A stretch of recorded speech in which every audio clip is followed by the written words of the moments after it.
Hello guys, welcome to my cooking channel.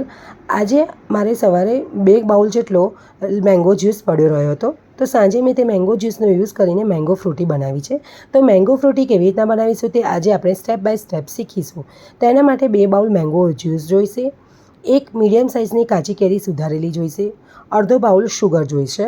હવે એક મિક્સચરના જારમાં આ બધો જ મેંગો જ્યુસ ટ્રાન્સફર કરી દઈશું, તેમાં લઈ લઈશું.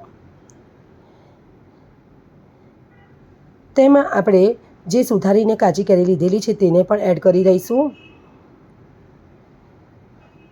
તેમાં અડધો બાઉલ શુગર એડ કરીશું. મેં જ્યારે મેંગો જ્યુસ બનાવ્યો તો ત્યારે મેં તેમાં શુગર એડ કરેલી છે, તેથી તેના હિસાબથી તમે તેમાં વધતી ઓછી કરી શકો છો.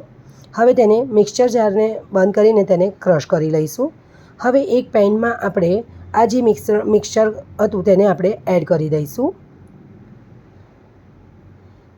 તેમાં આપણે થોડું અડધો ગ્લાસ પાણી એડ કરીશું, અડધી લીંબુની ફાળ એડ કરીશું, લીંબુનો રસ એડ કરીશું મતલબ કે, અને આ બધી જ વસ્તુને 10 મિનિટ માટે મધ્યમ તાપ ઉપર થવા દઈશું, જેનાથી બધી જ વસ્તુ પ્રોપરલી પાકી જશે અને મિક્સ થઈ જશે.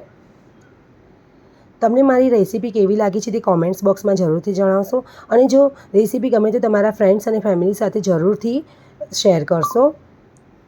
હવે તેને આપણે ગેસ ઉપરથી ઉતારી લઈશું અને તેને ઠંડુ થવા દઈશું.